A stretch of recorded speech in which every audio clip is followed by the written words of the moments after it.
children. I've lived in Hanover for 20 years, just actually a little bit more than that. I've served on the committee for 4 terms. I'm running for my 5th term, and it will be my last term. I am running because I love our students. I think education and opportunity are the greatest gifts you can give children other than a loving home. My experience includes I have a labor and employment background in municipal law. So I've always worked in the public sector and I've always worked with municipalities. Part of that has looked like labor and employment work as an attorney, but I've also done consulting work where I worked for the Collins Center of Public Management at UMass Boston.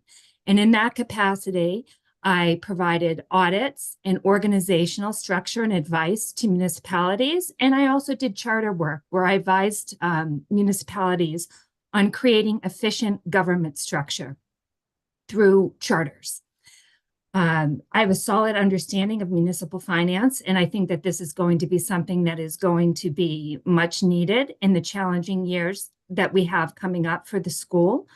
As everyone knows, anyone who's engaged enough to be here tonight realizes that the schools and the town have a financial crisis that's before them. And how we address that and how we manage that is going to be a key aspect of the school committee's work in the upcoming year. Based on my experience, I think that I would be a valuable addition to the school committee. I'm also very involved in town. I've served the town in a number of volunteer capacities, including being vice president of the Hanover Food Pantry. I also run a nonprofit that provides a consistent source of donations to the food pantry. And I've been involved in other ways too, including running a Daisy Troop and also running the Hanover 02339 Together campaign during COVID. So that is it for me for my opening statement. I'll happily defer to the next candidate. Thank you for your time. Thank you, Libby. Next, we'll have Ryan Hall.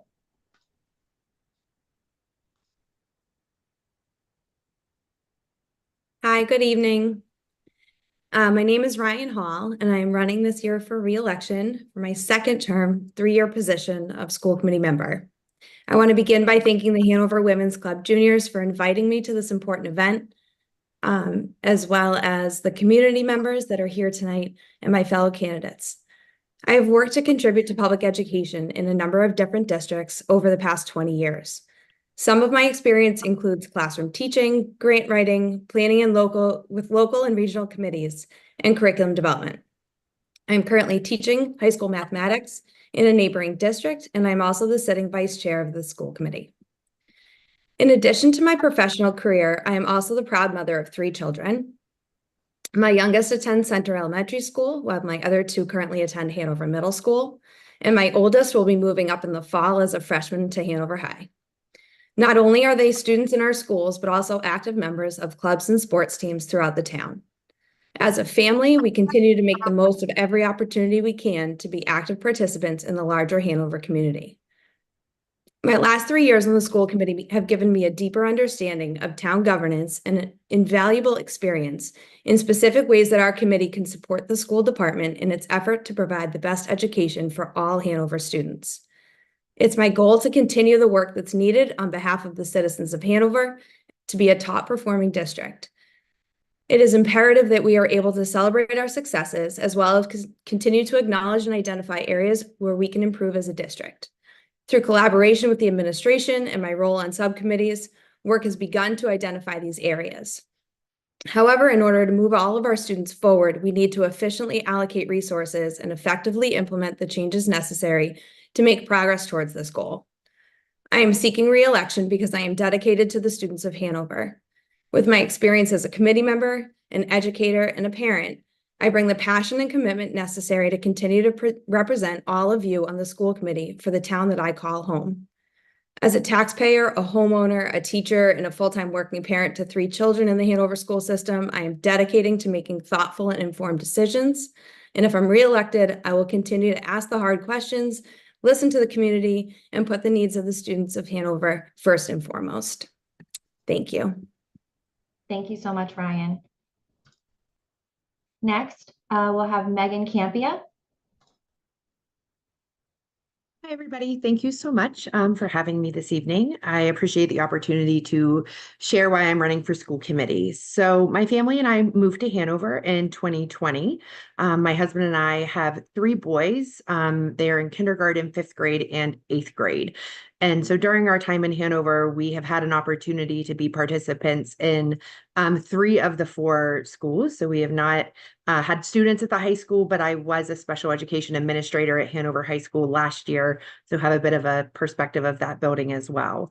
I've worked in special education since 2010, primarily in the role of a special education administrator.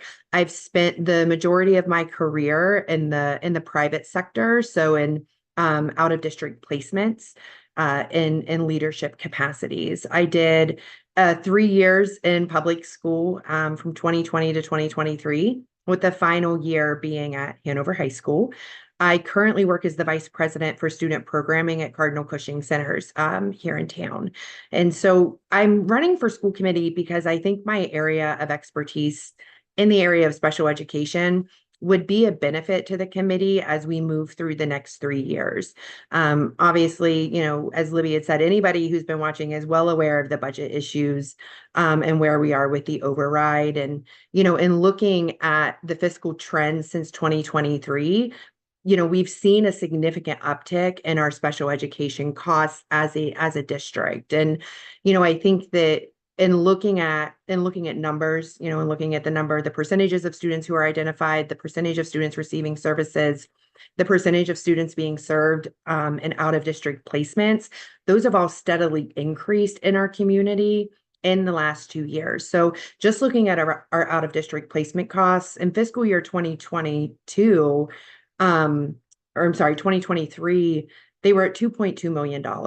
Looking at the projections the school committee shared in January, we're looking at $5.5 million for that same service for fiscal year 25. And so with my background in special education and being, you know, in the trenches as it is with the trends and the direction of sort of special education at the state level in the private sector, but then also being aware of what's happening in the public school sector, I feel like my experiences and my background would be very, very beneficial in a role to school committee, as I would be able to help support, you know, our district administration and our community in making decisions about our budget moving forward.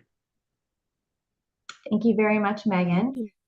We appreciate that. So next we're going to go to our select board, and we will have Greg Satterwhite start us off. Great. Thank you very much. My name is Greg Satterwhite, and I would like to thank the Women's Club Juniors for hosting this event. And I thank everyone here who's here tonight to share their views on our town. And I should mention, good morning from Singapore. It's 7 a.m. Wednesday morning. I've lived in Hanover for most of my life. My single mom moved us here when I was 11 years old. And I went to Hanover Junior High, played many years of youth sports, and graduated from Hanover High School in 1983. My wife, Lisa, and I currently live on Walnut Street, where we've been for the last 20 years. Hanover was and still is a great place to grow up and live, and I'm thankful for our community for providing me with a supportive and meaningful foundation, which prepared me to go out into the world and make a difference. Back in the 80s, I worked for the U.S. Department of Defense and U.S. Senator Bob Dole's Senate office while working towards a degree in international affairs at George Washington University. When I moved back to the area in 1989, I worked for several years in various technical roles at Harvard University and ultimately Apple Computer. For the last 18 years, I have served as president and principal consultant of PS Tech Group, the consulting company I founded in 2006. Over that time, I have collaborated with clients in 68 different countries, and I lead organizations to overcome complex issues to achieve pragmatic and logic-driven solutions. I am known as a consensus builder and a tenacious problem solver who is willing to tackle any challenge. As a member of the advisory committee the past 3 years, I've had the unique opportunity to see firsthand the in-depth inner workings and complexities of our town's operations, personnel, and resources. And by extension of that, the budget that keeps it all running. There will be questions this evening about the impending override vote, but unlike a politician running unopposed who could attempt to fly under the radar being wishy-washy, residents deserve to have elected leaders who lead, and I want to make my position clear from the outset.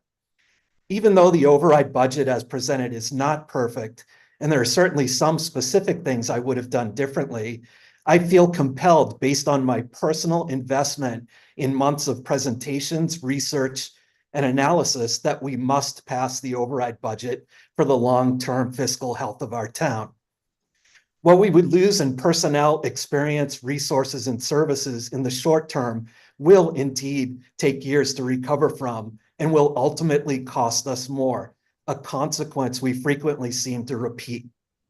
I believe many of the challenges facing Hanover could be an entrepreneurial approach from an individual who has made a career of creating solutions. I also believe that our elected officials have the responsibility to lead. Residents deserve to know what the people they elect to serve them think about the issues. As a member of the Select Board, I promise to be inclusive, decisive, and always act in the best interest of the town. Thank you. Thank you, Greg. Steve Luco. All right, I'm next. Thank you, Erin.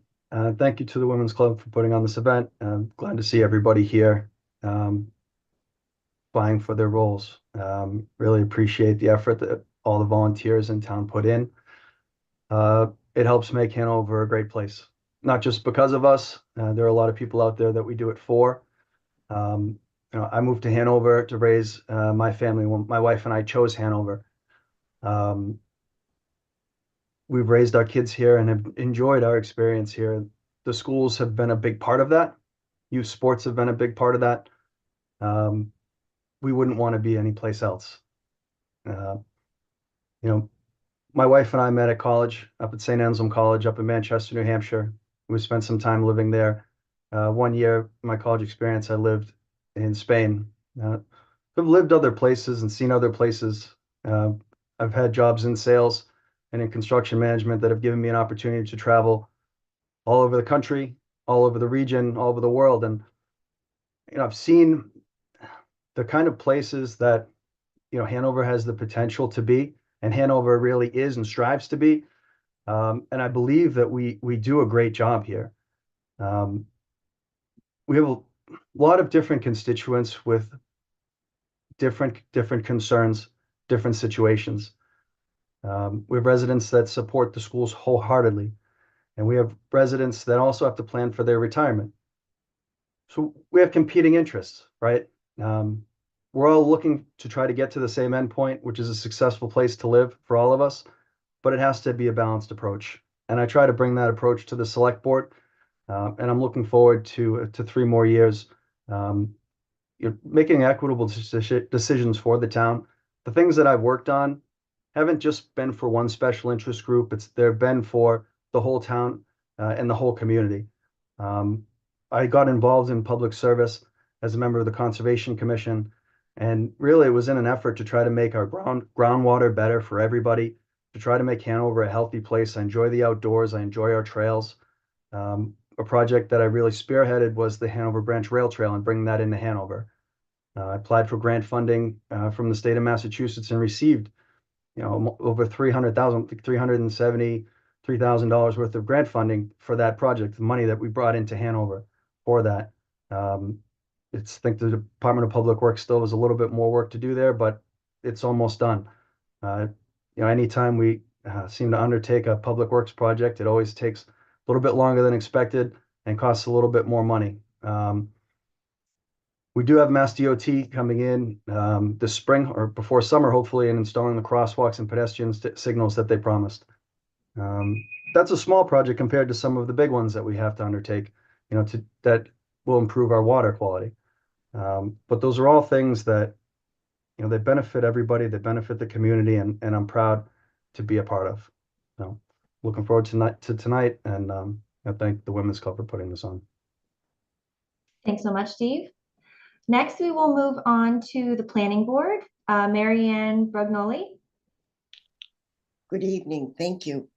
A special thanks to Hanover Women's Club Juniors, of which I was a proud member for many years, especially Yvonne Bright, and to our moderator, Erin Richardson. Good evening. And to all of the candidates who are participating this evening. Hanover is home to the Brugnoli family. My husband opened a business on Route 53 in 1977, and that business is still in operation today. We moved here in 1980, raised and educated our children here, and I'm a proud retiree of the Hanover school system, having taught 8th grade students for 22 years. I started attending planning board meetings as a concerned resident.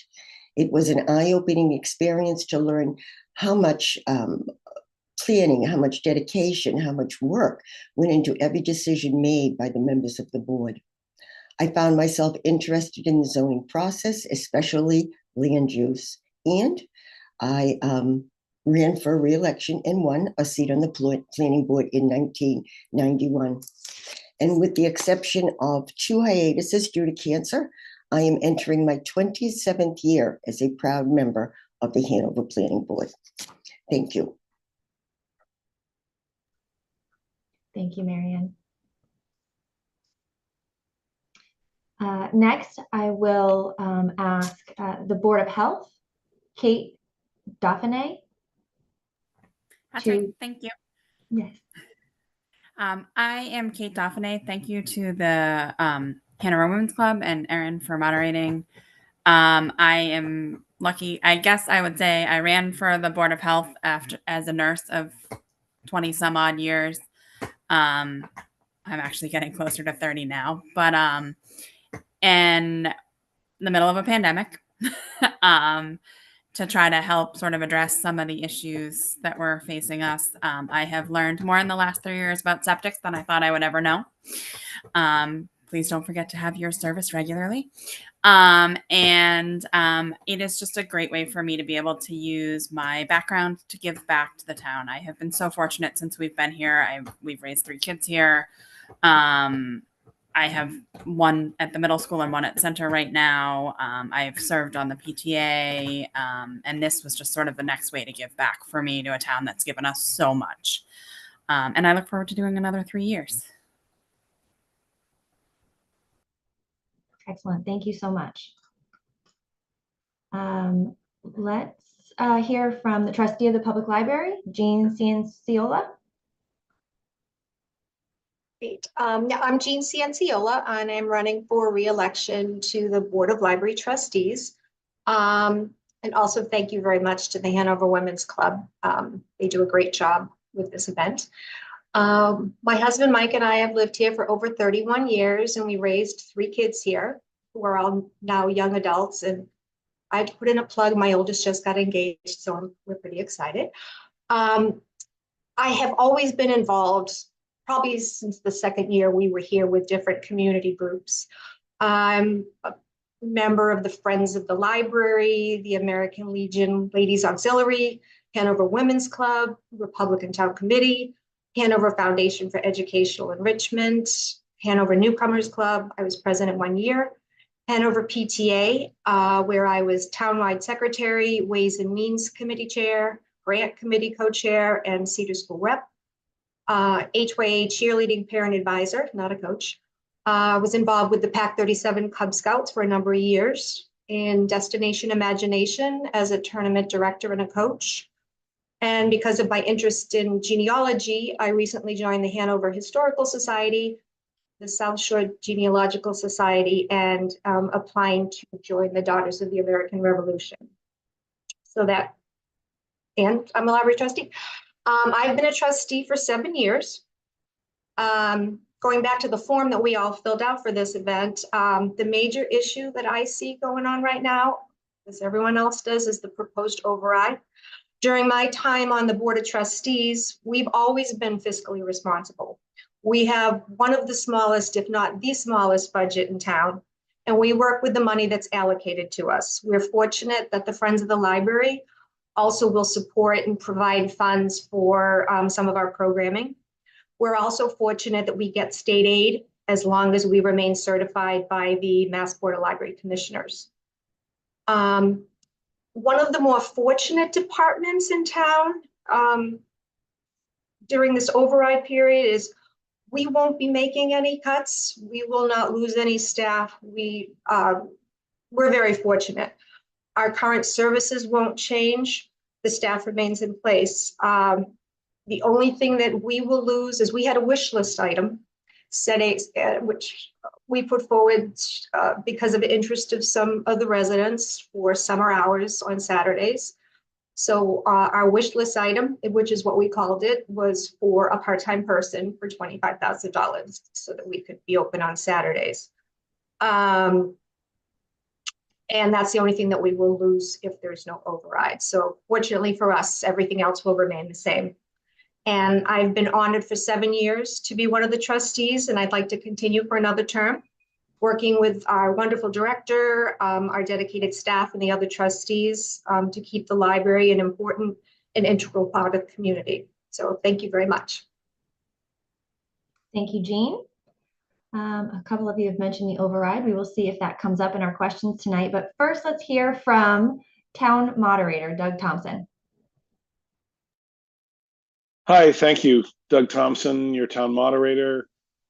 This coming Monday will be my 19th annual town meeting, and really looking forward to it. I expect it'll be a rather busy and spirited event. And since I'm running unopposed again, I'll keep with my tradition of this being the one night that I talk very little and listen a lot. So I look forward to hearing what the other candidates have to say, and maybe I'll get one question. That would be fun. So thanks for putting this on. I enjoy the event. Thank you, Doug. And last but not least, Board of Assessors, we have Les Molyneux.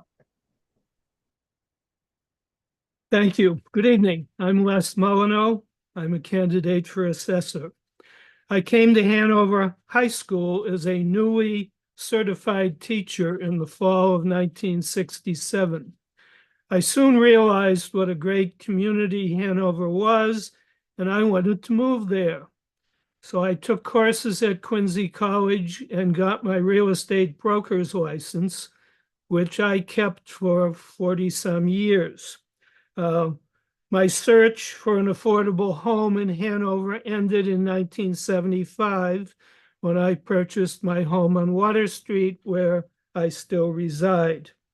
I took continuing ed courses for many years and finally retired my real estate license in 2020 after working 18 years with the Hanover office of Jack Conway. I do not own any real property in Hanover except for my home. Elected tax assessors ensure fair allocation of taxes to each property in town. The assessor's office is required to analyze all of the property sales in town each year and use that data to put an assessed value on all properties as of January 1st. The assessors recommend each year to the select board whether residential properties should be taxed at the same rate as commercial properties. Currently, the commercial rate is 4% higher than the residential. Some have suggested it should be much higher. I believe that would be short-sighted because our surrounding towns have a single rate, and a split rate penalizes businesses which are already assessed higher. They don't get the $100,000 CPA exemption, and they also pay personal property taxes. The solution is to grow the commercial base beyond the current 11%. We need to recruit businesses to come to Hanover, not to tax them higher than they would be in Norwell, Pembroke, Rockland, and Hanson, which all have a single rate. If elected, I would not recommend raising the tax rate on commercial property beyond the current 104%. until that segment of the tax base reached closer to 20%. Thank you. Thank you, Les. Thank you to all of you. And I commend you for sticking with your 3-minute opening statement. I appreciate that. We are going to jump into our questions now. As I had indicated before, I'm happy to repeat any question. Feel free to ask me. We are going to start with our select board candidates. And Greg, we will have you answer first. The first question is, do you support the Proposition 2.5 override proposal that, if passed, allows the town to keep the current level of employees and services? Thank you for that question. I think most people could probably tell from my opening introduction that I am a strong advocate that the town pass the override, 2.5 override at town meeting this year. I think that we have too much to lose now if we don't do this override now. One of the big things about the override, or if we're going to lose some personnel at our schools, some firefighter positions, full-time police positions out on patrol, I think that it would take us longer to recoup that if we lose it now and have to try to hire people back later or find qualified teachers to come back later. I think the investment that the override makes in our schools is very strategic. There are some things I would have been differently, but I think the override addresses some things like services that we offer to our students. Right now, I think we probably contract out a lot of services as far as adjustment counseling, reading, improvement, and other services that students need that would be better based in our schools, right in our schools where our students are. I know that there's a lot of discussion about the expense that unexpected services cost our schools. And I think by bringing some of that back into our schools gradually is a good strategic plan. I've seen a lot of talk on Hanover Talk and 02339 about the town side, and the example that's mostly listed is our fire department and losing an ambulance and how important that service is. I think as a member of advisory committee, I think the story's a lot deeper than that. We need to support departments like our fire department because maybe they can get by with the non-override budget, but what that requires is a lot more time spent by our chiefs at the department deciding every day whether they can afford to bring in a call firefighter or should they replace someone on a shift if they're out sick or away on training.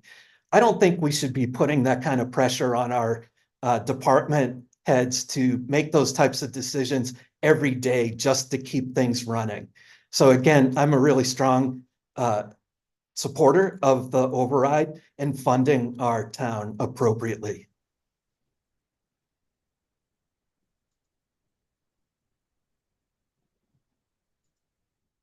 I've had a difficult time coming to terms with the override. I'm next, right, Aaron? It's a big increase. It's a lot of money. And it was very predictable. In my last 3 years, we've had conversations about the budget every year. And recommendations have been made to not use temporary funding for long-term expenditures. But every year we had this reason or that why it had to be done. And, unfortunately, some departments have been operating at an override level now for a few years, and it's been papered over by money that's come from out of district. And now, the time's up for that. And I guess, we all have to make a decision and decide, do we want to fund at this new higher level? The difficulty that I have with it is that the argument's been made that it hurts our teachers And that kills me because I love our teachers. They do great things for my kids. I have a 14 and a 12-year-old, both in Hanover Middle School, and the teachers are some of the greatest people in their lives. What really makes it difficult is that the argument's been framed around their livelihoods. And there's just so much more to it. I know it's been mentioned a few times tonight already about out-of-district spending. And it's at an unsustainable level. I support our teachers, and I wish they could teach all kids that live in Hanover. I don't think it's right that some kids have to sit on a bus for 45 minutes on the highway to get to a school someplace else to learn something that they could learn in Hanover. You know, there's one private school, you know, that we get 6 invoices a month from, and it ranges anywhere from $40,000 to $60,000 depending on the month. We've paid this school $345,000 since September. Now, that's enough money to hire more good teachers and have those programs here in-house and educate Hanover kids in Hanover. I don't go with the idea that we have to fund private school educations with public school dollars. I think there are a lot of things that the government should be good at, and I don't believe that profit should be priced into that for private school educations. So I wish that we did have a more comprehensive plan to deal with that. And I'd support an override for that. And I'd support an override that deals with equity issues like full-day kindergarten, which was presented to us out of the gate as being something that we had to do. And we supported it. And then that plan was changed. And now it's going to be phased in future years, which I haven't heard how they're going to do that. So that's the reason why I have a tough time with the override. You know, at some point we may have to do it. It's just this year, I don't think they have the right plan for it, unfortunately. Okay, this next question is for the school committee candidates. Having to send out pink slips to teachers is required by their contract. In reality, if the proposition override does not pass, how many teachers will have to be released? And how will you ensure the quality of education is not compromised? We'll start with Libby. Thank you very much, Erin. Yes, we have a contractual date and a state imposed date for issuing pink slips to teachers. I have no reason to believe that there'd be any less cuts than what we have issued, which is 41 pink slips. Not all of those are for teachers. I think it's about 30 or so teachers.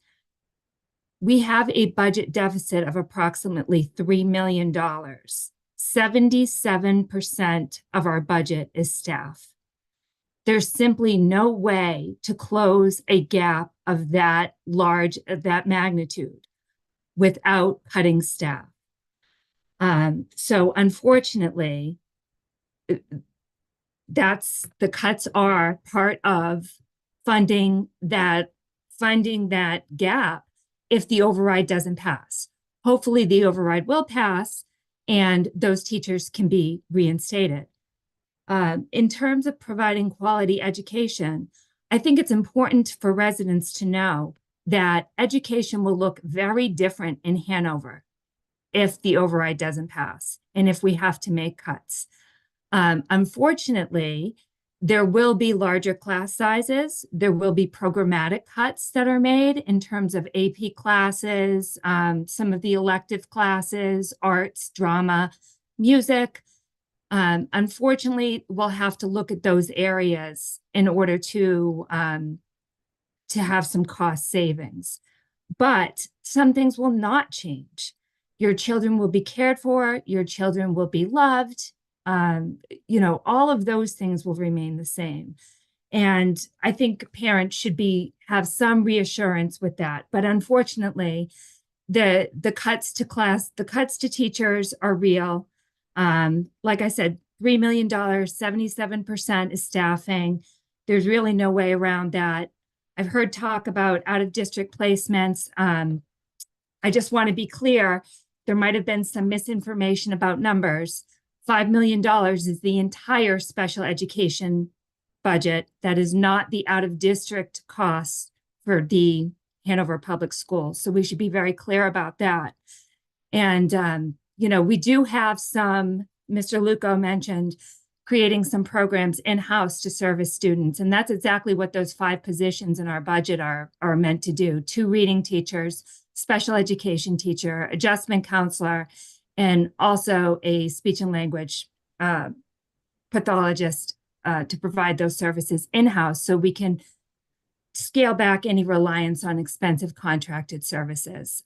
So there are cost savings, but unfortunately, in order to do that and provide those services in-house, it does require an investment, and that's part of our override ask as well.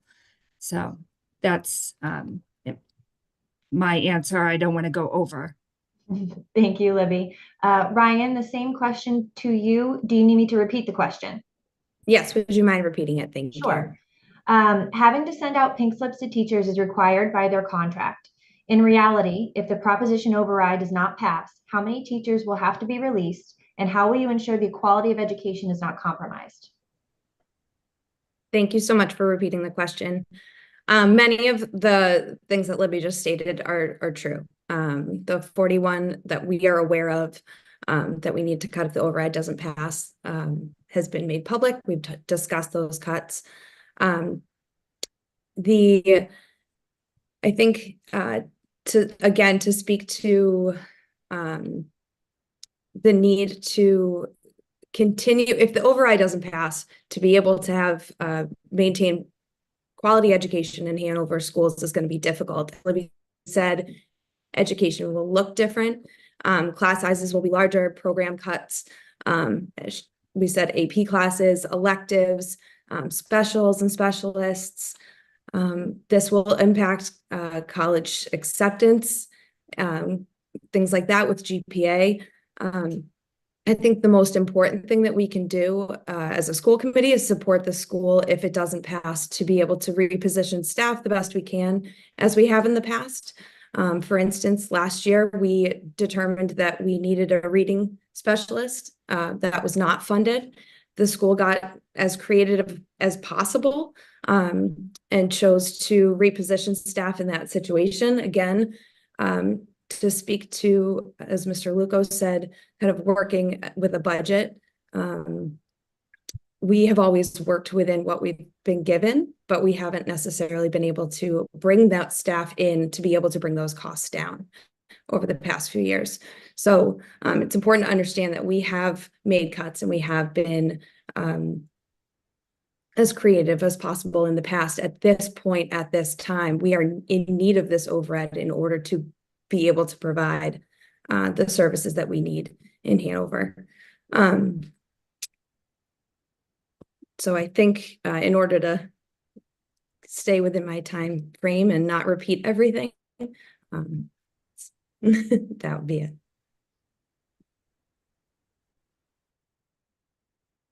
Okay, Megan, same question to you.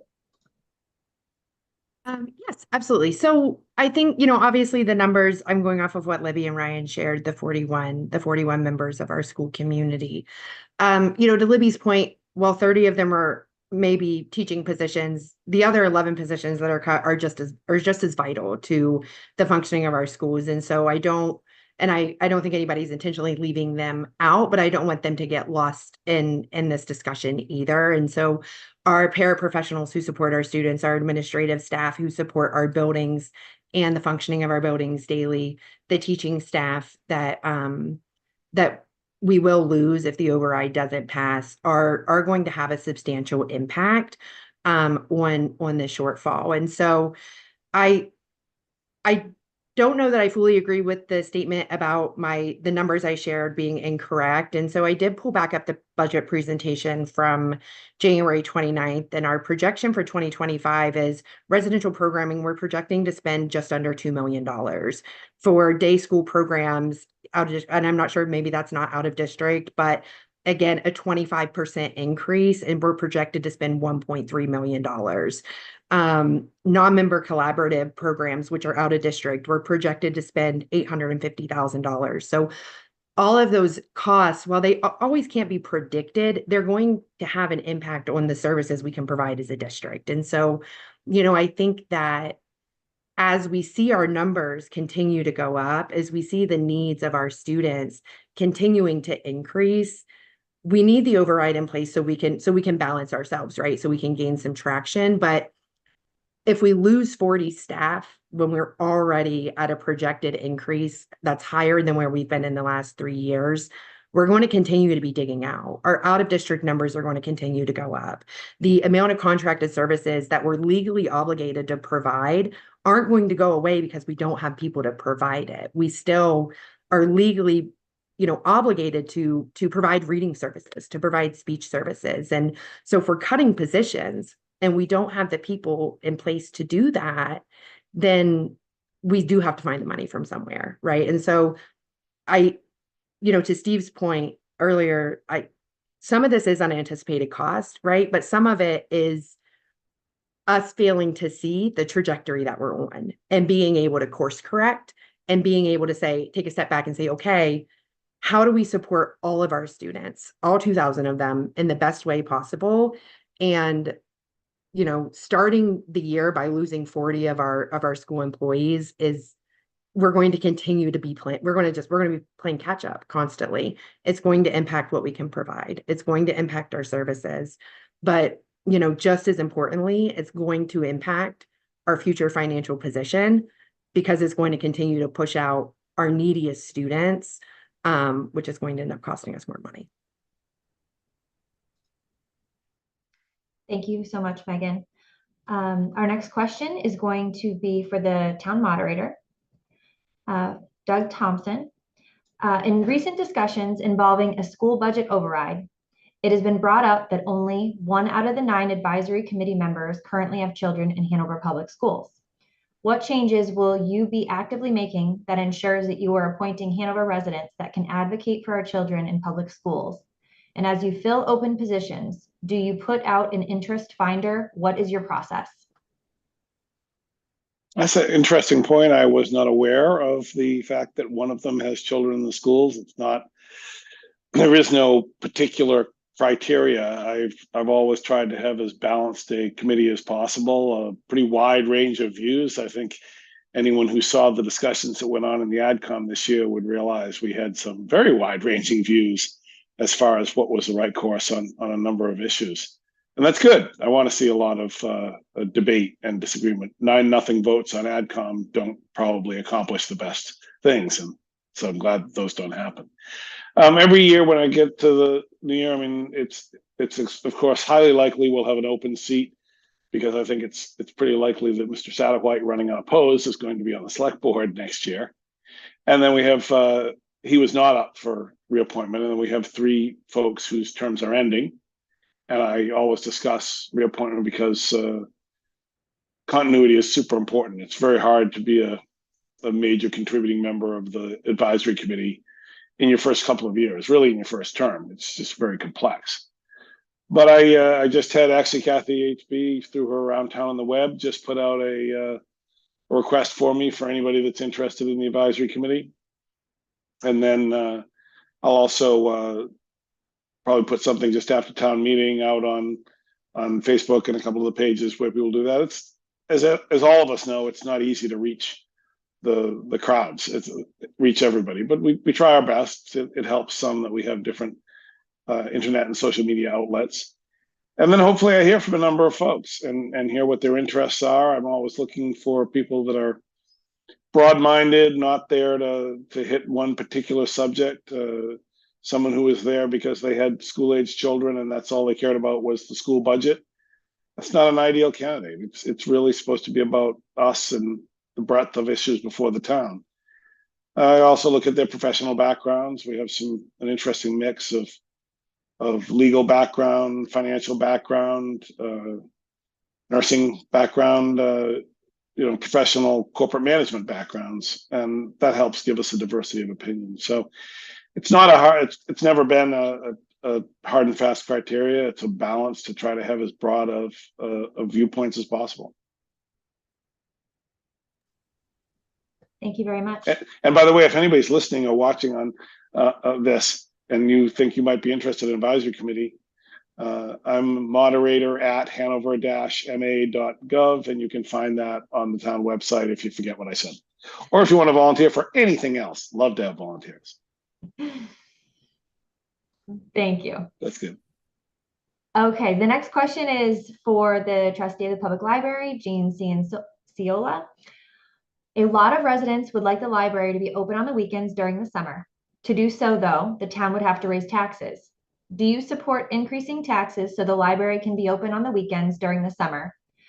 What are the weekly statistics on users of the library on Saturday over 10 months? And why should we open the library on Saturdays during the summer? Okay, that was multi-part. Could you do it again? I'll jot it down this time. There was a Sorry. couple in there. Yes, absolutely. Do you want me to read the whole thing again? If you don't mind, yeah. Not at all. A lot of residents would like the library to be open on the weekends during the summer. To do so, though, the town would have to raise taxes. Do you support increasing taxes so the library can be open on weekends during the summer? What are the weekly statistics on users of the library on a Saturday? However many months you might have those statistics. It's asking over 10 months, but and then why should we open the library on Saturdays during the summer? Okay. I'm going to skip to the middle one. I do not know the statistics. The library director would have that. I will say, in general, Saturdays are not very busy at the library, but I don't have numbers, so you'd have to check that with Jenny, the library director. So it was easy for me. The second, in order to be open on Saturday, we would have to hire a part-time person. So 25 hours a week. Just do the whole scheduling process, which I don't have anything to do with, but I understand it's quite involved. In a perfect world, the library would be open year round, absolutely. And if we had money in our budget, we would be open all the time. To ask, considering, all right, let me see. I do not support this override, which includes taxing people so that we can open on Saturdays. Numbers of people coming in are small throughout the year. It's probably going to be less in the summer.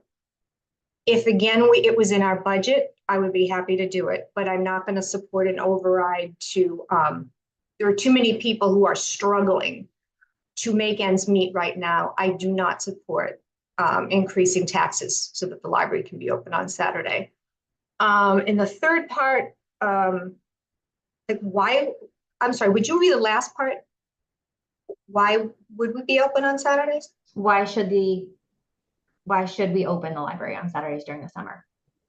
I mean, as I said, in a perfect situation, library should be open at least, well, let's just say 6. Let's not do Sunday, 6 days a week, because it's a wonderful service for every age group, every resident in town.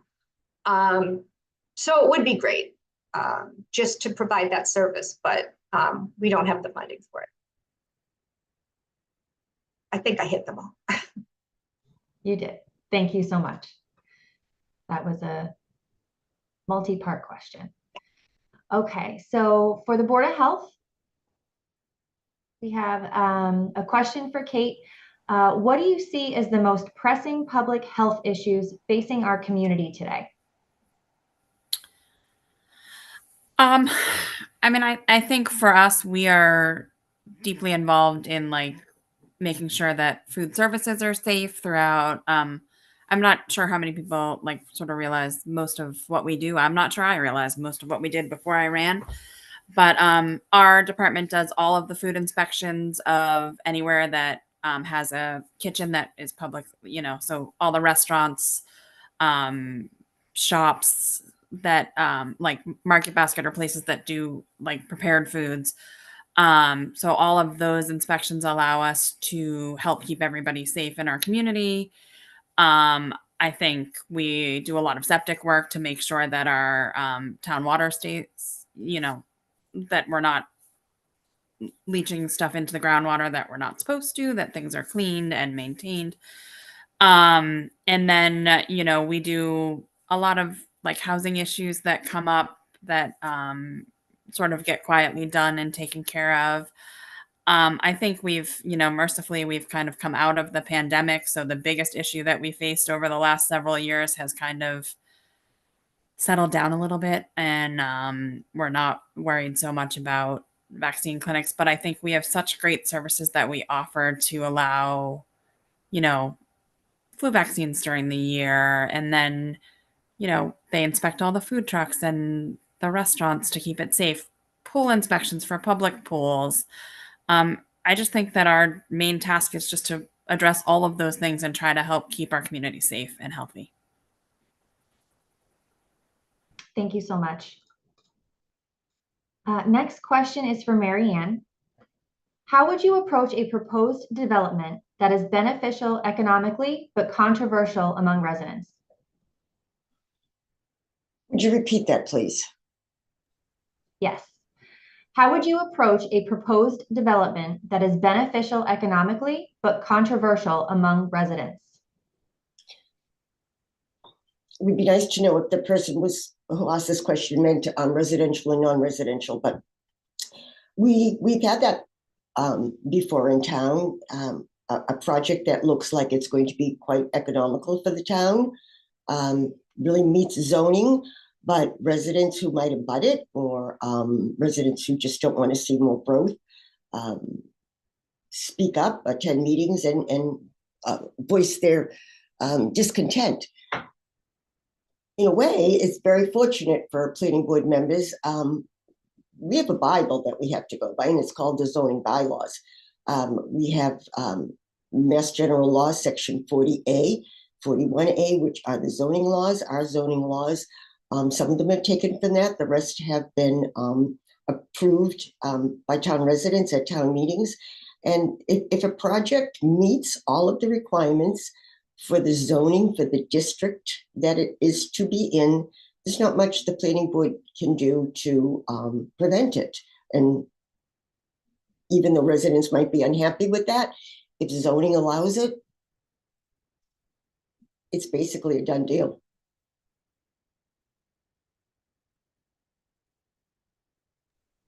Okay, thank you, Mary Ann. Question for the Board of Assessors. Les, there is pressure to increase the rate for commercial owners. What is the maximum tax rate for a commercial owner you can support? And do you support the same property tax for residential and commercial owners? I'm going to make a general comment about the discussion tonight. Our perceptions change through time. I taught for 35 years in Hanover, and I served on the school committee for 6 years. I went through periods of time when I saw young teachers leave, never to return. I saw periods when my class size went from 24 to 34. That was a painful time. And these are difficult times now, particularly among the seniors for whom I advocate. But going specifically to your question, currently the commercial is paying 4% higher. The towns around us have a single tax rate, so business is paying the same rate as residential. I think it's necessary to maintain a healthy business community. Empty buildings do not pay top taxes. Some of us can remember when the Hanover Mall was a bustling community. Some of us can remember walking the halls and hearing our footsteps echo off of the boarded up windows. In order to keep business healthy, we should not be charging them higher rates than other communities if we want to get new business to move in, if we want to keep the businesses we have healthy. If I am elected, I would support continuing the 1.04 until we have a larger commercial tax base. And it is relatively small at the present time. And you've got a lot of small business people. Sure, you can look at Hanover Crossing and say, well, they can pay a lot more. Well, we've got to deal with them, and they've got a good deal for the next 5 or 6 years. But there's a lot of mom and pop businesses in town who are hurting just as much as the residential people. And therefore, I don't really believe they pay a higher assessment because it's commercial. They don't get the $100,000 CPA exemption, and they also have to pay a personal property tax on all of the things in their business. So we really should be fair to the small business people. That's my comment. Thank you, Les. Our next question is for the select board. To help reduce the number of staff who will be laid off if the override fails, would you support a 0% increase in salary for all staff for fiscal year 2025, meaning the select board 0% increase for all municipal positions? Steve, if you'd like to start on this one, that would be great.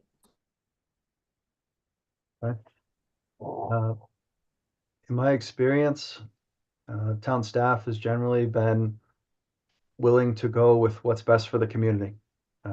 They're here to support the community, and our tax dollars support them. We have contractual obligations that have certain step-ups on an annual basis. My first 3-year term, we negotiated a contract with various unions, HMEL, the police union, the fire union, and there are contractual obligations there. So, I would support just maintaining those because we have a legal obligation to those. But as far as any other roles that aren't contractually already agreed upon, I would support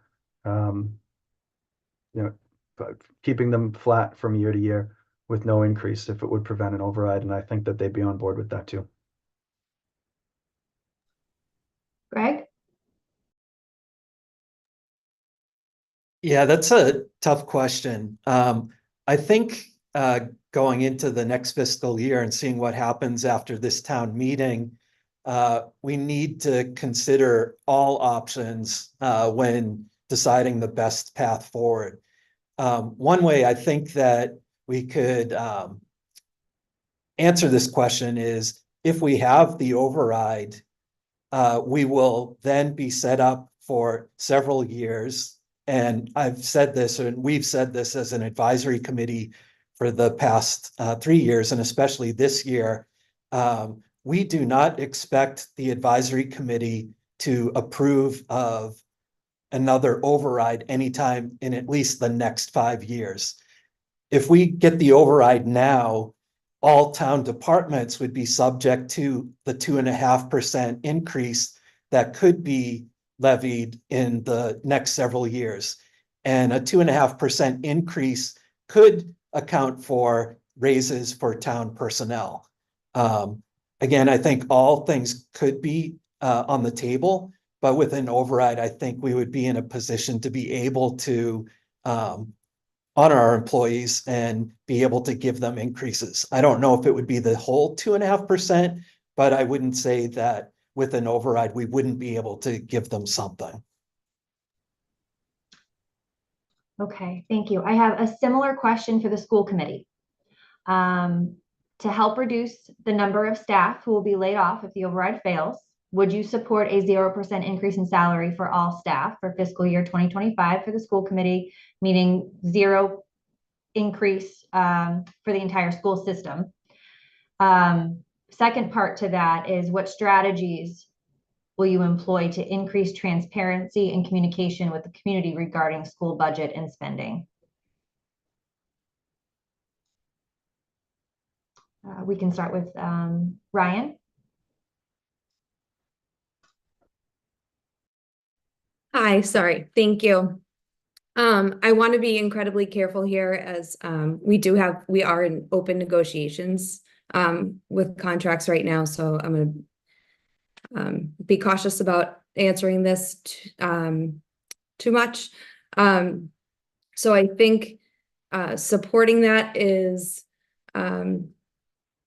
something that is being worked out between the school district and the HTA as they work on their contract negotiations. I think we've discussed openly how we budget that for the school department at meetings that we've shared our budgets with the public, and how we look at the COLA increase over the last 5 to 10 years, and how we move that forward sometimes in with those numbers so that we can negotiate with the association. In order to increase transparency, I think we've done a good job this year starting our fall budget season. We started earlier than we ever have. We've had a budget section on our website where we posted all of our information and presentations. I think I would encourage our school district to send that information out via school messenger, increase our communication in that form, as well as on the social media platform, to ensure all parents and community members know when our meetings are and what will be shared at those. So in order to increase viewers and attendees at our meetings, that would be something that I think we could continue to do as we go forward. Thank you. Megan? Thank you. Could you actually repeat the question? I think I have the first part, but I want to make sure I have the second as well. Yep. So same question as the select board. To help reduce the number of staff who will be laid off if Field Ride fails, would you support a 0% increase in salary for all staff in fiscal year 2025? Meaning 0% increase for the entire school system. And what strategies would you employ to increase transparency and communication with the community regarding school budget and spending? Thank you. So as far as the 0% increase, to Ryan's point, the teachers union would have to be heavily involved in that conversation. I think it's a worthwhile conversation to have. I think that the teachers union in Hanover, I have the utmost respect for. I worked with several of them at the high school last year, but they are a very strong union. They are a very well-connected bunch. They're very respectful and supportive of one another. And, I think that as far as a union goes, as most unions are, but they are incredibly collaborative. And so I do think that, in my experience in working with them, I always found union leadership willing to have the conversation, willing to come to the table. And again, I know it gets dicey when we're in negotiations, but, to answer that question, I think it's a reasonable discussion to have and see if we could reach an agreement on that. I think it isn't, as straightforward with the teachers union as just saying, yes, that's a great idea and we should do that, because obviously there's layers to that conversation. But I do think when we're facing the amount of cuts that we are, I think that in discussions I've had with school members, there's really no option at this point that I think people aren't at least willing to have a conversation about. So I would be willing to engage in a conversation around that if I were a member of the school committee, because I think it's a worthwhile discussion to have. As far as transparency and budgets and strategies, I think I'm a very accessible person, and I have found this current school committee members to be very accessible as well. I've always, if I've reached out, I've gotten a response. And pretty quick turnaround. I agree that I think the school committee has done a nice job of posting meeting documents in advance, them being readily available, them being easily accessible on the Hanover website. You don't have to go. When you try to go back and find stuff from 21, 22, you can see a difference, right? That it's actually, there's been a lot of progress in that in the last few years. I would like to see, I think, some more conversations and transparency around what we're doing proactively to manage some of these unexpected expenses that really throw such a wrench in our programming and our ability to stay within the budget.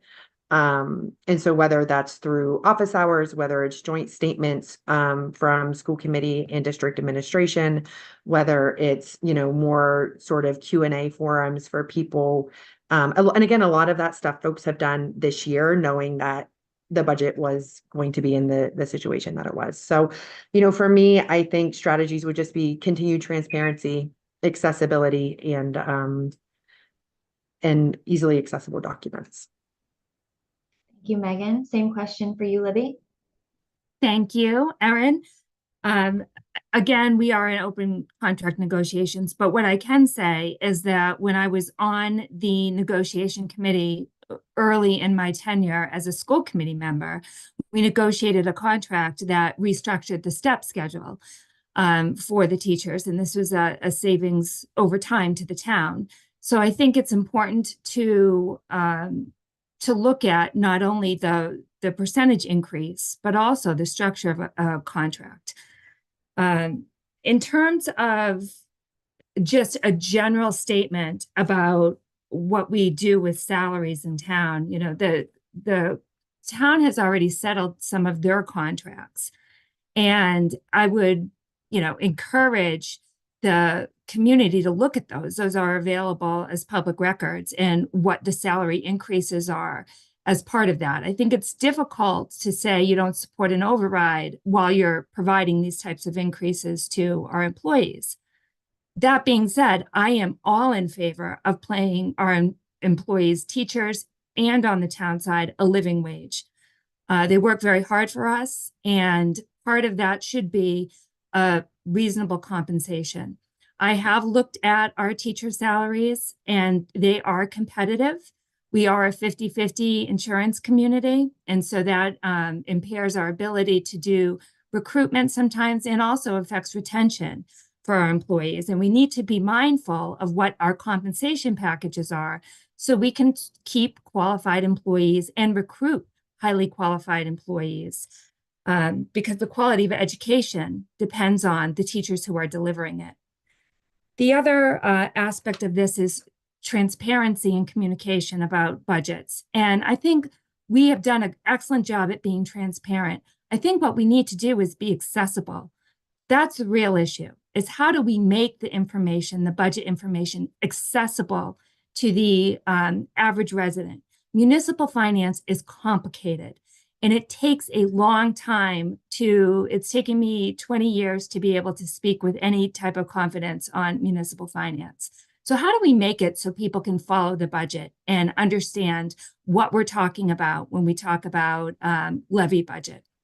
That's the real challenge. And I think it takes a lot of work to do that. I think we've done that over the last few years, being accessible, having forums, having joint meetings, and trying to communicate things in a way that everyone can understand, so everyone can participate meaningfully in the budget discussion.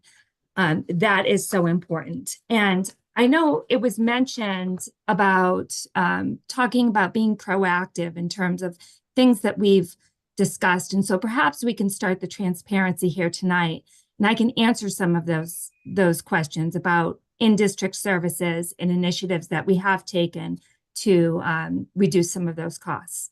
And Erin, am I out of time? You are out of time. We will come back to you. I will sneak that in at some point. You will have another opportunity. For the town moderator, how would you handle a situation where a town meeting becomes particularly contentious or heated? Can you provide examples from past town meetings where you effectively facilitated a heated debate? This is, first of all, the first time I've ever had 2 questions on this. This is fantastic. There've been some heated debates in my 18 prior annual town meetings. And really, I'm very pleased at the decorum of town meeting.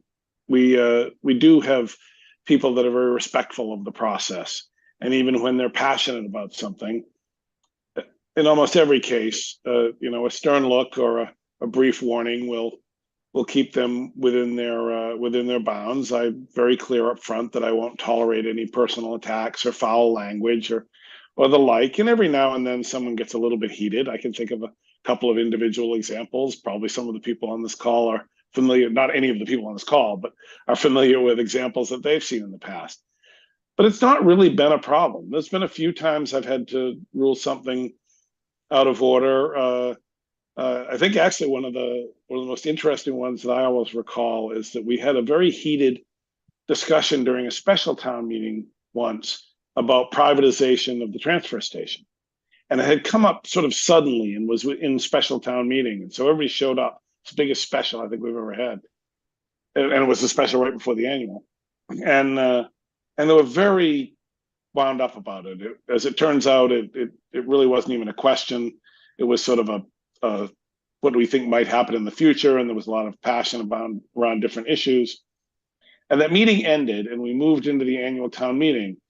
And we opened up the annual town meeting, and when the Vox singers came in and sang the national anthem at the start of the annual town meeting, you could literally see the pressure in the room drop. It's like you can't stay angry while you're listening to a beautiful rendition of the national anthem. And I think everybody sort of realized why they're really there. They're there to participate actively in their town government.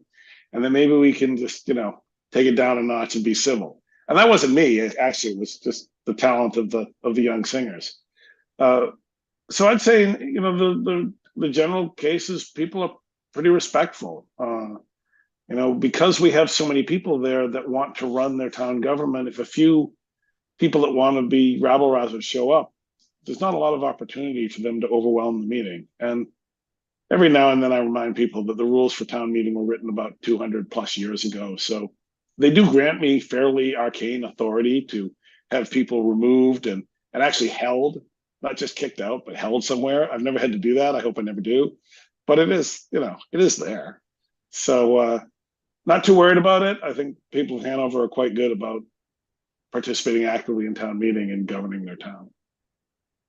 Thank you very much. Next question is for Planning Board, Mary Ann. How do you propose to handle the town's infrastructure needs considering its growth projections? Specifically, what do you propose to handle increased development, traffic, and road safety issues along the length of Route 53? And how is it possible that the Taco Bell can be shoehorned into the Target parking lot? This is already a dangerous parking lot. Taco Bell. One of probably the projects that I'm, as a planning board member, are least proud to have had to support. It actually, it will fit. It fits all of the zoning requirements for frontage, for side yard, for backyard, for maneuverability, for the width of drive-through lanes, for the width of a secondary lane. It all works. That whole, all of those buildings are under a condominium. So there is no specific parking for any specific entity. So the parking that is being taken so that Taco Bell can be built was a problem I had. However, under the condominium rules and regs of that development, the parking can be anywhere. As I said, it looks like it's being stuffed in there, and in reality, it is. But it works with zoning, and the planning board had to approve it. Route 53 is a state highway. The town of Hanover has very, very little to say on how that infrastructure is improved or what takes place on it. The only way anything gets done through the town's eye on Route 53 is if a large construction project such as the Hanover Commons happened, and then we were able to work with the Highway Department, MOD, MassDOT, to request certain right turns, left turns, to request that there be left-hand turns for left-hand traffic only, right-hand turns for right-hand traffic only. Other than that, it's really out of the domain of Hanover because it's a state-owned road. Great, thank you so much. Another question for the Board of Assessors. So back to you, Les. What do you believe are the biggest challenges facing our town's current assessment system, and how would you address them? the current assessment system. Well, the assessment system is basically controlled by the Commonwealth. And the Commonwealth, the Commissioner of Revenue, carefully looks at everything that we do. Our professional assessor has to study all of the properties that are sold in a calendar year and evaluate them. What did they sell for? And based on that, how do you set values for other properties in the town that are similar? And if our assessor does not do things carefully, making sure that a property is described properly, I mean, what the property sells for is what makes all the difference. If a split level house sells for 1.2 million, other split level houses in town that are similar are going to see their values rise.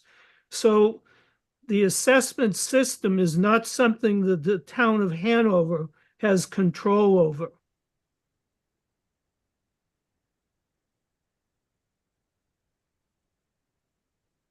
Great, thank you so much. The next question will be for the school committee, and Megan will have you speak to this first.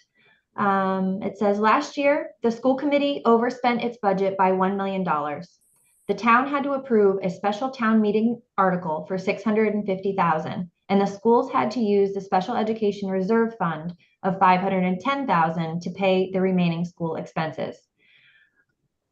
What have you done to reduce spending in this current year's budget? Name a program or positions you have eliminated in this current budget, and how would you reduce spending in the budget looking back?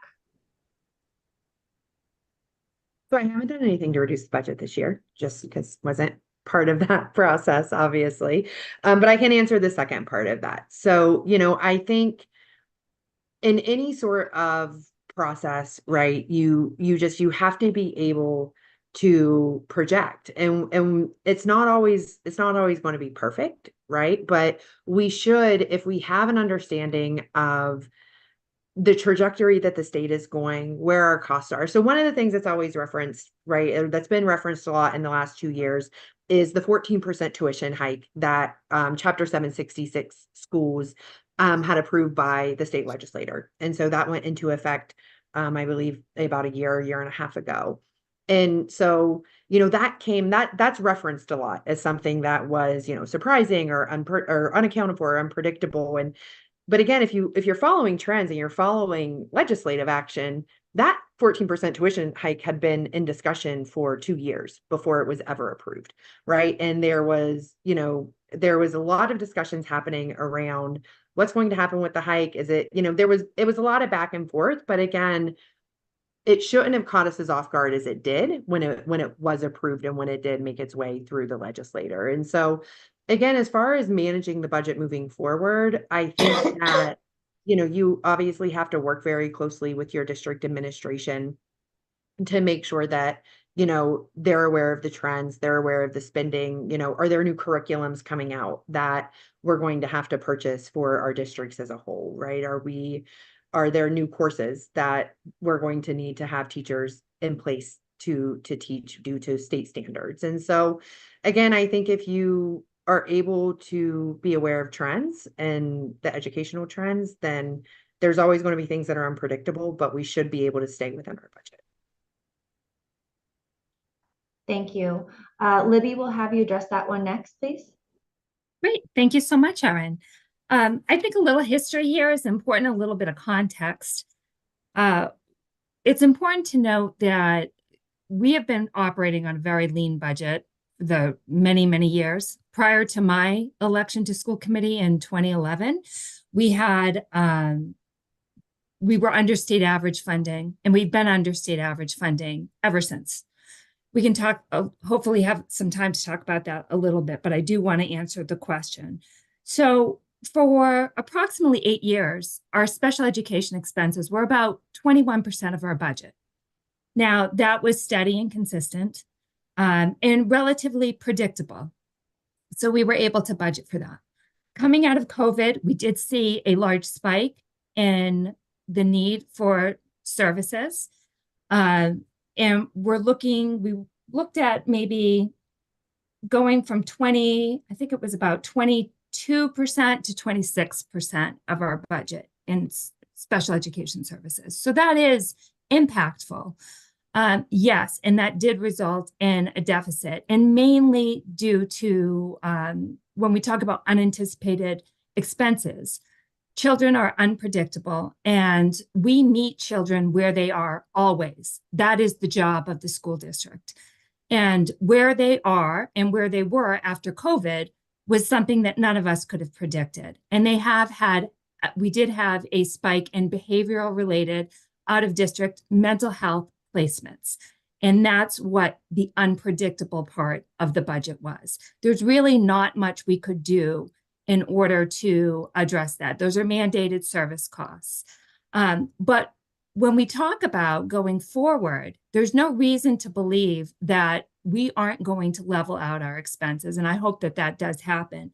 But in the meantime, what we can do is employ smart investments that will pay off in the long term in terms of providing a reduction in contracted services and out of district placements where you see those budget spikes. And some of the things that you'll see that we've asked in our override budget, the 2 reading teachers, those 2 reading teachers can provide much needed tier 2 reading support. And that is reading support that happens before children progress to an IEP plan or 504 plan, but really we're talking more about IEP plans here.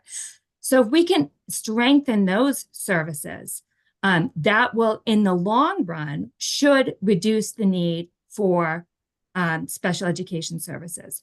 We also have in our budget, we have a special education teacher, we have an adjustment counselor, so we can provide some of those services in-house at a cost savings to our resident. And I was very happy to hear Mr. Luco say that he would support an override if it contained measures to reduce those out-of-district and contracted services, because you'll see that those 5 positions that we've requested do exactly that.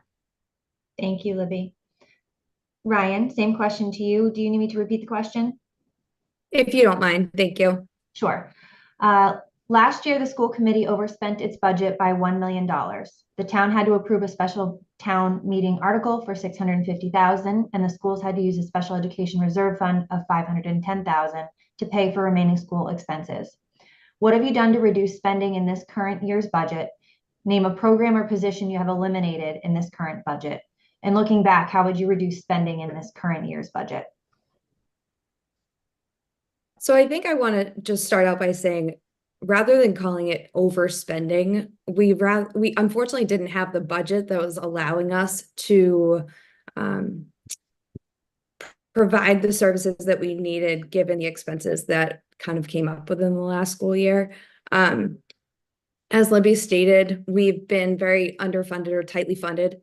And so when working within that budget, when we have situations that are unpredictable, we are then not able to account for those without going over budget.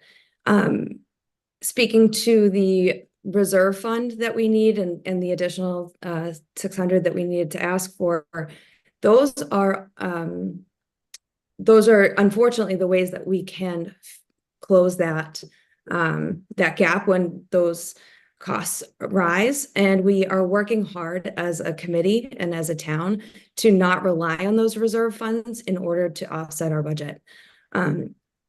When we talk about positions that we're trying to put into place to be proactive, we're, and again, to speak to Mr. Luco's point, we are including in our budget positions that we need, 2 reading teachers, a related service provider with a speech and language person, a special education teacher, bringing all of these positions in, adjustment counselor, provide us the opportunity within a working budget that we're asking for, that the override would provide, to give students the services that they need to prevent the need for contracted services and prevent as many out-of-district placements as possible. I want to be cautious, though, that out-of-district placements are noted as the issue. I think we really need to make sure that we're taking a hard look at all of the things within the school budget. I think we're very focused on one aspect that we can all speak to, but there are a number of things within our school budget that have increased or changed throughout the course of the year that were either unpredicted or unanticipated. And just the last point to speak to that 14%, I think to be clear, that was not necessarily a shock to us as much as something that, although we were preparing for, again, when your budget doesn't allow for room or places to pull or trim, we then are in a position where our budget is going to run over with those increases. So I just want to be cautious about that as well. We were also, just a point of note too, we were granted the extraordinary relief, which we were allowed to apply for, given all of those extraordinary expenses due to special education. And due that, within that application process and being granted that funds, that was important for us to be able to understand how much that impact to our budget was, and we were grateful for that opportunity for that relief as well. Thank you, Ryan. We have a lot of questions here from the community, a lot of great questions. We are getting near to the end of our time for questions so that we can give you guys all enough time for your closing statements. I do have one more question for the select board. And Steve Luco, I'll start with you. What measures would you advocate for to increase the town's revenue streams apart from tax increases?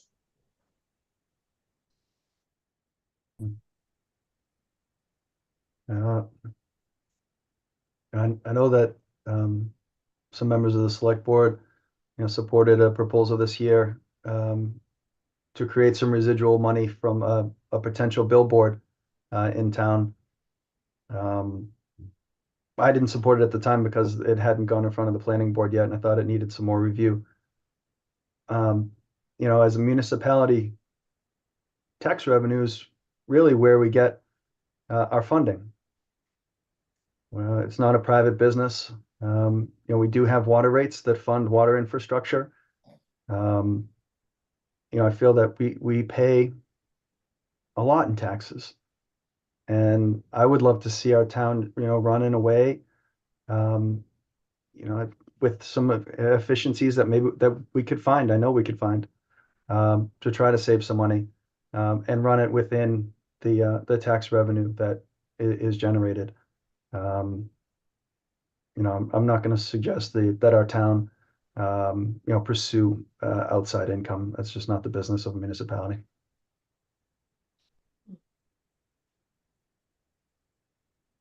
Thank you, Greg. Same question to you.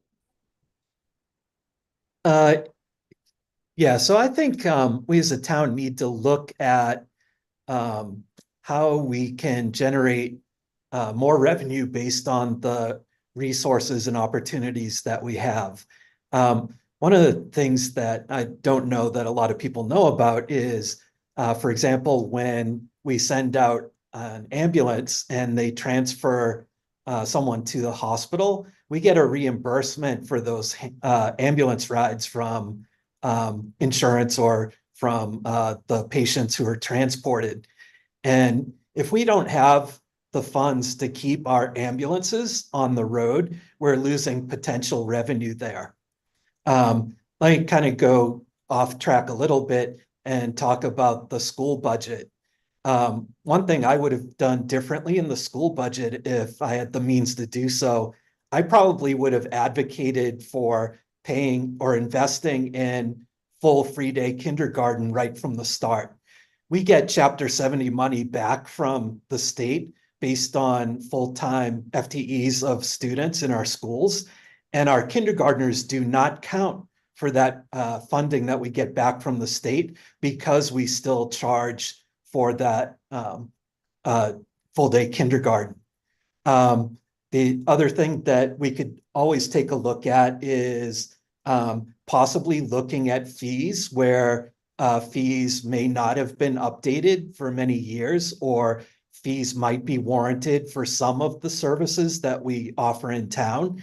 I'm not saying that we should just go ahead and do that, but I think it's something that we need to look at a lot closer. And then the billboard issue, that one is kind of a tough one. I kind of take a little bit of offense that I just got the feeling that we had this outside group come in and basically try to write a bylaw for us that would permit their client to build a billboard in Hanover. I don't think we need $50,000 potentially in revenue from something like that would infect the character of our town. I just had a really uneasy feeling about that. I know we need the revenue, but again, preserving the character of our town, and we just voted last year to prohibit digital signage in Hanover. So that one definitely was not a good idea. Thank you, Greg. Thank you to all of you. We will start with closing statements. We will go in the same order as our opening statements. So I will start with Libby. Thank you so much. I'm going to focus my closing statement on the current challenges facing the school committee, and why I think we need to, or why I would ask the voters to consider keeping a unified and collaborative school committee. I think it's going to be essential dealing with some of the issues that we're presented with in the upcoming year, especially true if the override doesn't pass. But just a little history. I want to provide some context for the deficit that we're facing now. And when I first was elected in 2011, there were existing budgetary issues which were verified by an independent audit that occurred in 2014. And that audit is available online. You can Google Focus on Finances. And one of the things that audit found was that of the 242 municipal reporting districts for fiscal year 2011, Hanover ranked 213th lowest spending on a per pupil basis. And for fiscal year 2012, okay, we're talking many years ago, only 10 municipal districts reported lower per pupil expenditures. So Hanover began many years ago at the bottom level for financing its schools. At that time, town leadership and school leadership, again, some of the town leadership has moved on, really made a commitment to incrementally increase the contribution to the schools from the levy budget. And that has happened to some extent. But what happened is the cost of education has outpaced those incremental increases from the levy budget. And it has not caught up. And this was exacerbated by COVID. And so when people focus on special education expenses as the cause for a deficit, I want to make it clear that the deficit existed long before we had any, long before COVID, or we saw a spike in special education expenses. While that may have exacerbated the issue, we had no ability to absorb any spike in special education expenses coming out of COVID because we were still funded under the state average. Not only are we funded under state average, but we really operate at the bare minimum, including with staffing. And these numbers are important when we look at staffing cuts. We are currently 15 teachers under the state average for a district our size. We are 7 administrators under the state average for a district our size, 35 paraprofessionals under the state average for a district our size. So these numbers are going to be exacerbated by any layoffs that we have. We have been able to manage our budget by being innovative. And some of the things I wanted to mention were partnerships that we've made with, for instance, the New England Center of Children, New England Center for Children, I should say, and Landmark School, to reduce our dependence or need for out-of-district and contracted services. We also employed some Orton Gillingham training for our teachers. So again, to reduce the need for contracted services. Those are innovative things that we are doing in-house, but we can't do that without an investment. Those types of innovations require some funding to do. They result in long-term savings for sure, but we can't do that without having a budget to invest in staff and curriculum and programming. Finally, as my time wraps up, I want to say that this historical spending deficit, we have the ability to correct that right now with the override. We are currently still below funding in all functional categories in terms of teachers, what we spend on teachers, what we spend on administration, what we spend on services, our per pupil expenditures. For fiscal year 22, we were 4.4 million under the state average spending for schools. Now, that's per pupil expenditures. It's important to listen to that information. And all of that information is available online. So we really need to reset our funding base and give the schools the proper funding that they need to run. If we don't, and voters make a different decision, like I said, education is going to look very different. And we will require a school committee that is cohesive, collaborative, and able to work together and familiar with all of the issues and challenges that our school district faces. So I would be honored to have your vote. Again, this is the last term I will be seeking, but I have been greatly humbled by the faith that the voters have put in me for the 4 terms that I have served. And I thank the town of Hanover for that. Thank you. Thank you very much, Libby. Ryan Hall.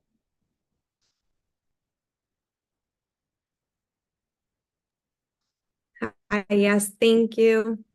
Thank you first to Erin for moderating this evening, to all the candidates for the wonderful conversation, and thank you for hosting this wonderful evening, to the Women's Club Juniors. I want to take this opportunity just to reiterate why I'm running for re-election. I am dedicated to the students of Hanover. I've lived here for 14 years. I have 3 children in the school district. I will bring my experience, passion, and commitment to education to this position so that I can continue to represent the people of Hanover. As I stated previously, and I feel it's important to say again, if the override passes, it will be imperative that our committee continue the work within the schools to move us forward, as well as focus on strategic long-term planning for our future in order to improve our educational programming while working within our budget. If the override does not pass, we will really need this committee to immediately begin the work together with the school district to provide the best education we can for all students. A lack of adequate funding will not only prevent us from maintaining current services, but will increase our need to rely on outside services, increase our costs, and further hinder our ability to make progress and support all of the students in Hanover. I encourage all residents to continue to reach out, ask questions, and stay engaged in the conversation. As a school committee member, a taxpayer, a teacher, and a full-time working parent to my 3 students in Hanover, I am dedicated to making balanced and informed decisions for all. I want to thank you, and I humbly ask for your support and your vote. Thank you. Thank you so much, Ryan. And Megan. I also want to thank everybody for their time tonight. The community members that showed up to listen to the issues and to hear people's viewpoints. I appreciate your time and just having an opportunity to sort of participate in this forum. I think the thing that's come across really clearly to me is change is coming to the schools in Hanover. We know it's coming one way or the other. It's either going to come with the passing of the override, and it will come through the school needing to make difficult decisions about how we move forward in a way that creates a buffer and gives us stability. So we're not continually running into a deficit, or it's going to change because we're going to lose a large number of our educators. And we're going to have to adapt to that. And our children are going to have to adapt to that. As a community, we're going to have to adapt to that. And so, I think that I am running for school committee because I feel like I can significantly contribute to that process, regardless of which direction that change goes. You know, while I think the current school committee has done a good job in the last 3 years, there are things that personally I feel like could have been done differently. I think there's things that could have been managed differently. And so I do think having fresh ideas, having a fresh perspective, would benefit us as we move forward in this time of change. Because like I said, we know it's going to change. It's just, what is that change going to look like for us? You know, as a mom of kids in the school system, as a professional educator who has dedicated my career to administration in the, you know, both private and public sector, I think I'm uniquely qualified to be considered for a position on the school committee. And so, you know, I appreciate the time that I was given this evening to speak about my viewpoints. You know, I would be honored to have your vote for school committee. And I am open to speaking to anybody who has additional questions for me. Please feel free to reach out directly. I would love to answer anything that I didn't get to this evening, but thank you again. And thank you, Erin, for moderating. Thank you to all three of you, our school committee candidates, and good luck. Next, we have our select board, Steve Luco. I want to thank all the candidates for putting themselves out there. Thank you, Aaron, for moderating. Thank you to the Women's Club for putting this together.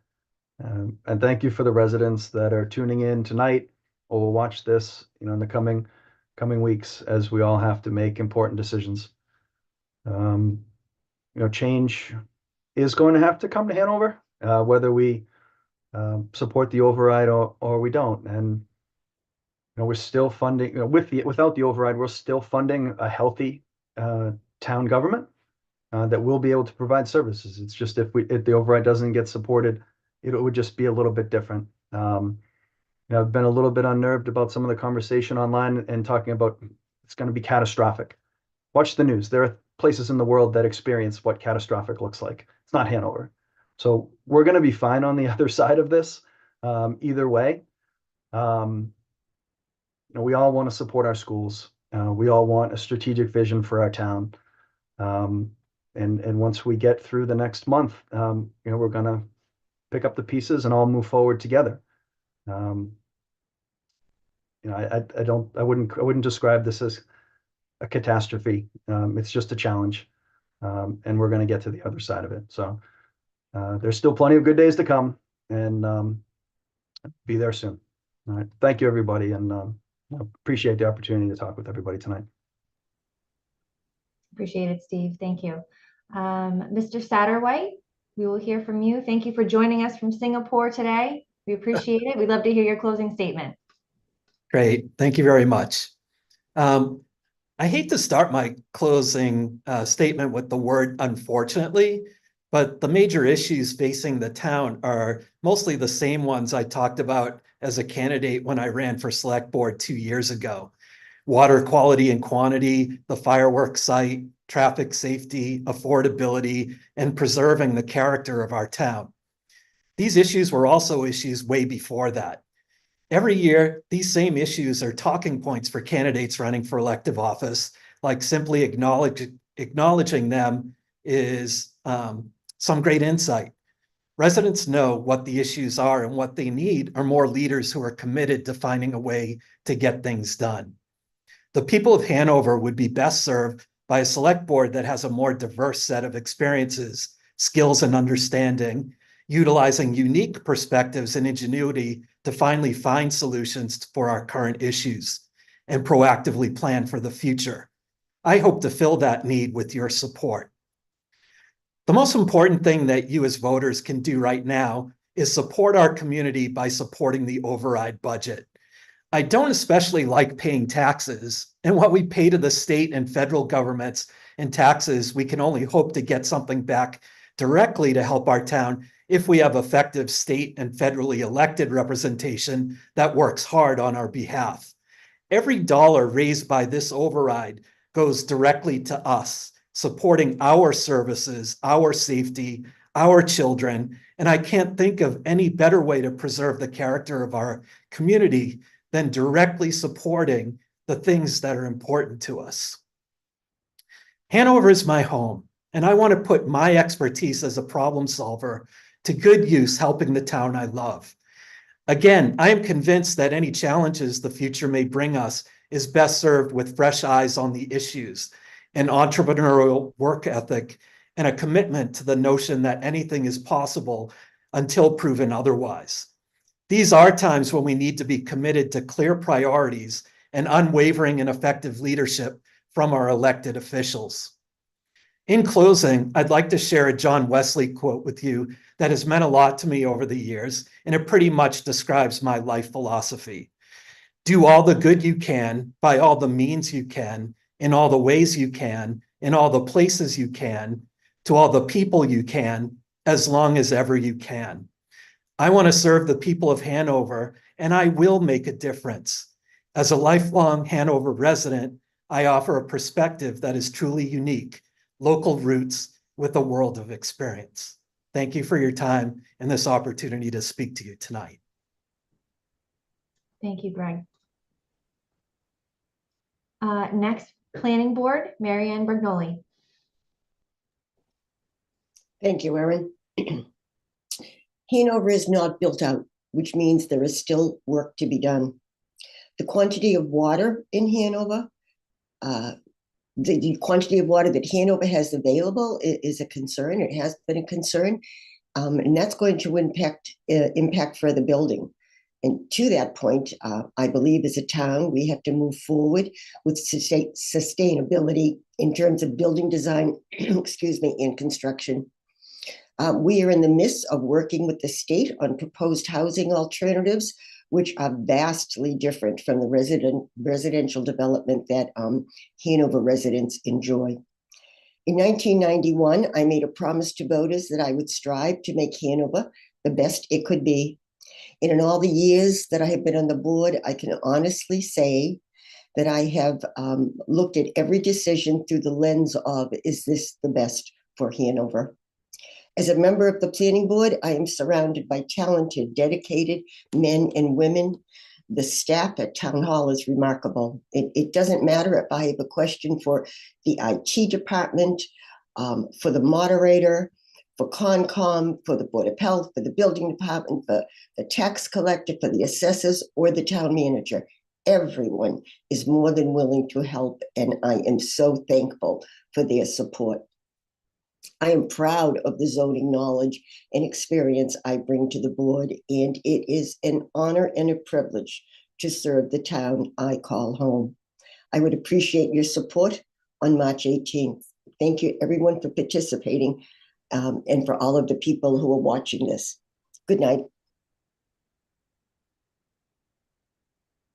Thank you so much. Next, we will have the Board of Health. Kate. Thank you. Thank you all for coming tonight. Thank you to the Hanover Women's Club and to Erin for moderating. We're so lucky to have a town where people are allowed to engage with their candidates like this. I think it's great. As a parent and a nurse and who occasionally subs in the Hanover schools, I'm going to agree to disagree with Steve a little bit. I think it will be catastrophic to our kids if we don't vote for an override. So given that I'm running unopposed, I'm going to use this time to just ask that people really consider it and what it will mean for our town, for whether it's in the school system, in response times for EMS, and the other things that we are looking at that will dramatically affect the mental health of our students in schools, our populations that require, the EMS rides. I was fortunate this summer that when we called 911 for someone in my home, there was somebody here within minutes. And that meant the world to my family. So I'm hoping that we will be able to continue to provide that for other families. So please be mindful and come to the town meeting next week and hear the discussion, because I'm sure it will be robust. Thank you. Next, let's hear from Jean, the trustee of the public library. Pressing the wrong button. I want to thank the residents for their continued support of the library, and I'm looking forward to continuing on as a trustee. And I do obviously want to address the override as well. It's a very hard decision to make. I think it all depends on, I think it's going to come down to whether people can afford it or whether they can't afford it, regardless of whether it's for the kids, for the seniors, it's all going to be an affordability issue. I hate the idea of anyone losing their jobs. But again, I think it comes down to, can people afford it? I do not support the override because I think it's too expensive. It's a forever tax of approximately 13%. There are so many people in this town who can't afford this huge increase in their taxes. There are people who are living on a fixed income and are already making the decision, do I buy my medicine or do I buy food? There are people who've moved back in with other generations of their family because they can't afford to live out on their own. I think it's a shame that the town is putting the residents in this position by asking for such a huge increase. There's also going to be another override coming up in the next few years for the new South Shore Technical High School. And our water rates will be going up significantly in the next few years to take care of our water issues. The operational override is the only one residents really have a choice in. So I suggest they vote wisely. Thank you.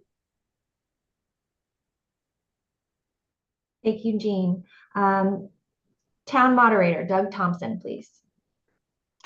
Hi, thanks to everyone for your active participation and the folks watching online. Erin, you did a great job. It's nice to have you here moderating it. And especially since we couldn't have Marianne this year since she's candidate. And I enjoyed having a couple of questions, and I greatly enjoy being your moderator. It keeps me actively involved in the town, and I take a lot of pride in the execution of town meeting and having everybody feel encouraged to participate and coaxed into speaking when some people are shy about doing it. So please show up on Monday and probably Tuesday at least for town meeting. There are important discussions to be had for the override. And there are also quite a number of other important issues on the town warrant. So don't just show up for one question. If you stick around and listen to what's being discussed, I think you'll find it very informative and important to the governance of your town. So with that, if you want to volunteer for something, either online or if you unfortunately aren't chosen in the competed races, reach out to me. We've got opportunities to appoint people, and we've always got room for more volunteers, both in the appointments the moderator has and that the select board has. Thank you very much. All good things to know. Thank you, Doug. Board of Assessors, Les Molyneux. Thank you, Erin. You've done an excellent job, and you didn't have to ring the gong to close anybody off. And thank you to everybody who has participated. The question was asked, where will we get more revenue? And that is a question that over a quarter of the citizens of Hanover are asking. We have a rather large senior citizen population in Hanover, and I would be remiss as a member of the Council on Aging Advisory Board if I didn't point that out. That there are many seniors who live in homes that they purchased 40 years ago. They may have inherited it from their parents. They are on a fixed income, and their property is now worth a huge amount of money. Their taxes are going up. Their income is not. What do we do for this increasing senior population? People say, well, they can sell their house and move somewhere else. Except the cost of housing everywhere is high. And now Governor Healy's Affordable Homes Act is proposing to put a 2% surcharge on the sale of properties. So I would like people to think about their senior neighbors, folks who know what they would like to do, but who recognize their limitations. And with that, I thank you. I'm Les Molyneux, candidate for assessor. Thank you. Thank you to all of our candidates. You all did a wonderful job here tonight. We wish you the best of luck at the polls. Thank you for the hours you commit to our town, making it a great place to live. Thanks again to the Hanover Women's Club Juniors and HCTV. Remember to attend town meeting on Monday, May 6th, and to vote at the annual town election on Saturday, May 18th. Good night, all. Good night. Good All night. right, thank you. Good night. Good night. Thank you.